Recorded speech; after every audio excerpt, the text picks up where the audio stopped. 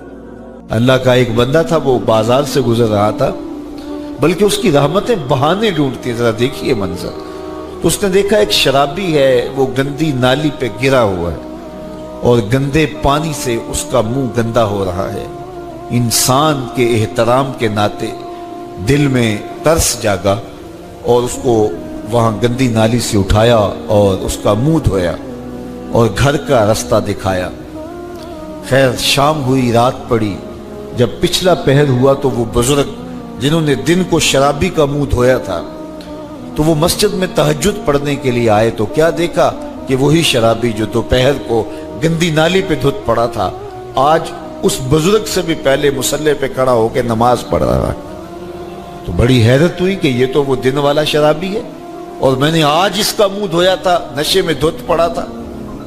تو حیرت کا اظہار کیا تو ہاتف سے آواز آئی، میرے بندے تو نے اس کا منہ دھو دیا تھا، میں نے اس کا دل دھو دیا ہے۔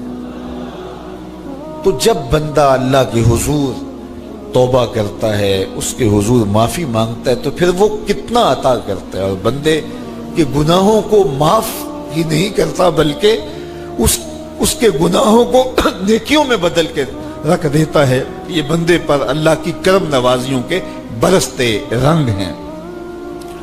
التائب من الذنب کمن لا ذنب لہ، گناہ سے توبہ کرنے والا ایسا ہوتا ہے جیسے اس نے گناہ کیا ہوا ہی نہیں۔ حدیث پاک میں آتا ہے کہ قیامت کے دن ایک شخص اپنا نامہ اعمال کھولے گا اور اسے فرمایا جائے گا کہ اپنے نامہ اعمال کو پڑھو، تو وہ نامہ اعمال پڑھنا شروع کرے گا۔ اب اس نے بڑے بڑے جرم کیے ہوں گے اور چھوٹے چھوٹے گناہ بھی کیے ہوں گے، اب اللہ سے حیا کرتے ہوئے، شرم کرتے ہوئے جو بڑے گناہ ہیں ان کو چھوڑتا جائے گا، صرف نظر کرتا جائے گا اور چھوٹے چھوٹے گناہ پڑھتا جائے گا۔ جب وہ سارا نامہ اعمال پڑھ چکے گا تو آواز آئے گی، بندے جا، میں تیرے سارے گناہوں کو بدل کے نیکیوں میں تبدیل کر دیا۔ تو وہ کہے گا، اے اللہ ابھی تو میرے بڑے بڑے گناہ رہتے تھے جو میں نے ابھی پڑھے ہی نہیں۔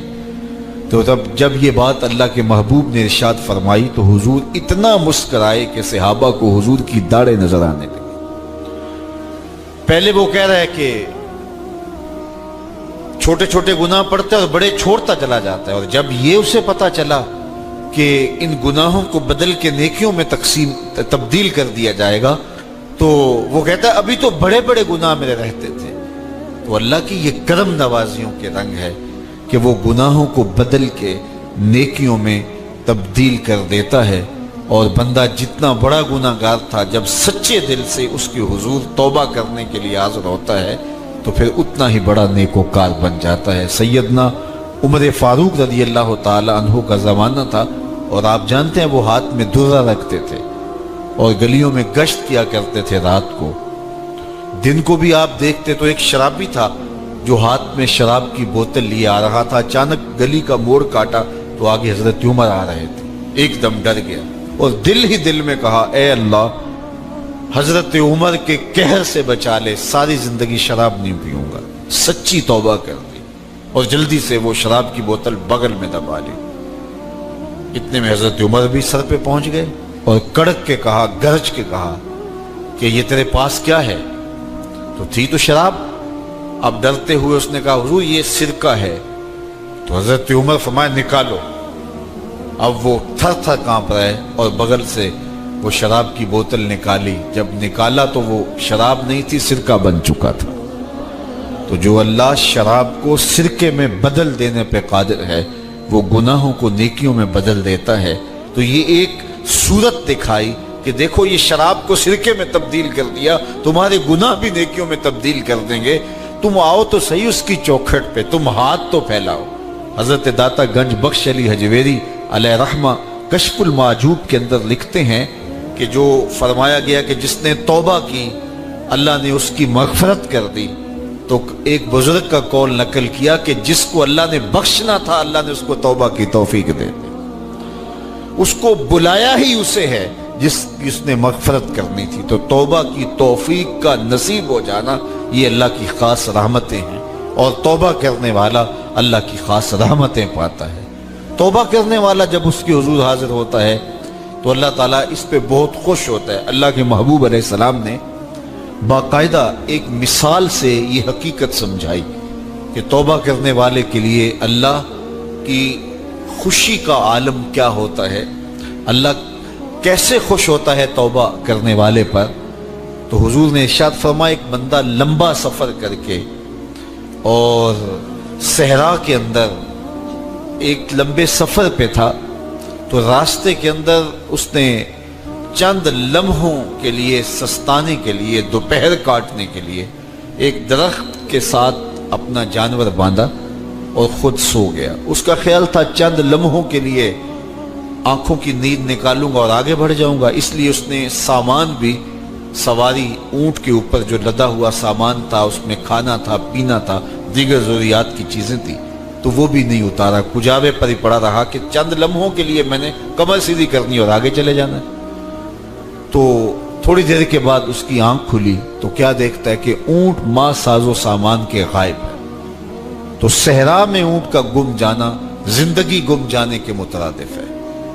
تا حد نظر نہ کوئی آبادی، نہ کوئی انسانی وجود، تو پھر زندگی نہیں موت کے منہ میں اپنے آپ کو دھکیل لینا ہے جنگل میں اگر آپ کے پاس کچھ باقی نہیں بچتا ہے۔ تو اس نے دیکھا کہ سواری غائب ہے، سواری غائب ہے تو اس کے اوپر جو سامان تھا وہ بھی غائب ہے، تو وہ دائیں بائیں بھاگا دوڑا اس خیال سے کہ میں جو ہے وہ اپنی سواری کو تلاش کر لوں، لیکن سواری نہیں مل پائی۔